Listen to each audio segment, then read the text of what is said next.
Donald Trump has done it.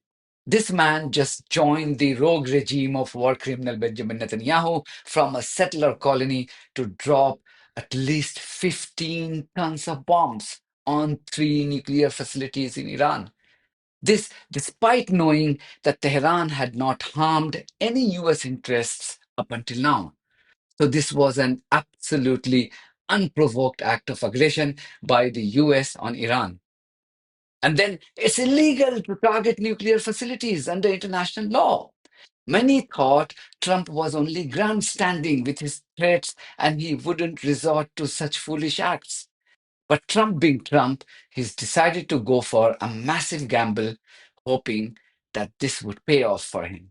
Minutes after I posted a video looking at the possibilities of the US action against Iran, Trump proudly announced that all three nuclear sites in Iran had been bombed using B 2 stealth bombers. He delivered that news on a post on Truth Social. You can see that on the screen, that post just coming in the last 10 minutes or so. He said, "We've completed our very successful attack on the three nuclear sites in Iran, including Fordow, Natanz and Isfahan. All planes are now outside of Iran's airspace." Mr. Trump goes on to say that a full payload of bombs was dropped on the primary site, Fordow. Now, Fordow, of course, for context, is that underground nuclear site. The president says all planes are now safely on their way home. Congratulations to our great American warriors, the Post goes on to say. He said there is not another military in the world that could have done this. Now is the time for peace, President Trump says. And the Post ends saying, "Thank you for your attention to this matter." He followed it up with another tweet stating that Fordo is gone. He was clearly rejoicing everything that he had done.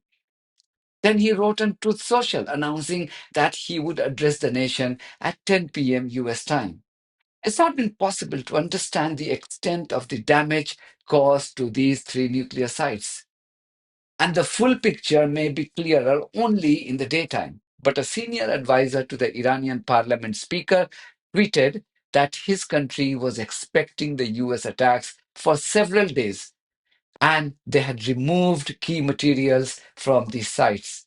Mehdi Mohammadi, a senior advisor to Mohammad Ghalibaf, the Speaker of Iran's parliament, tweeted, and I quote, "From Iran's perspective, nothing particularly surprising has happened. Iran has been expecting an attack on Fordo for several nights. The site was evacuated long ago and has not sustained any irreversible damage in the strike.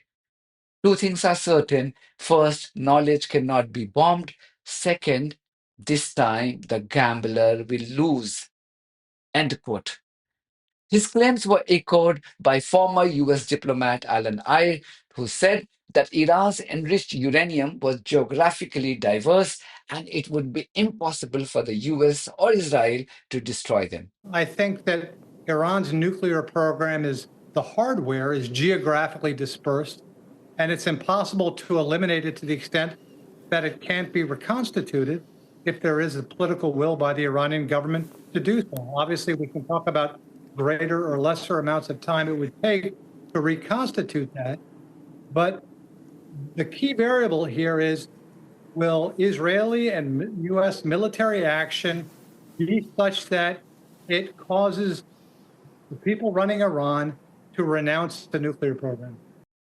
Allen also said that he was unpleasantly surprised by Trump's action, adding that this would only strengthen the Iranians' resolve to acquire nuclear bombs. I think that whatever form of Iranian government survives, whether it's this one or a more nationalist, a more militarized one, or whether this regime, in fact, stays in power, they're not necessarily more likely to give up their nuclear program. So if President Trump thinks this will cause the Iranians to sue for peace and give up their nuclear energy program, I don't see that happening. But again, there's just so much that's unknown. President Trump obviously is seeing intelligence that I don't, and so decided to roll the dice. The question now is, Does Israel stop bombing? I mean, I saw some Israeli sources saying they consider the nuclear program eliminated.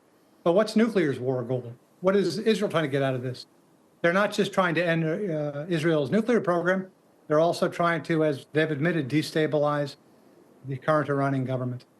It remains to be seen whether Iran remains signatory to NPT or even would allow the presence of IAEA in its country. Meanwhile, addressing the nation, Trump said this. Thank you very much.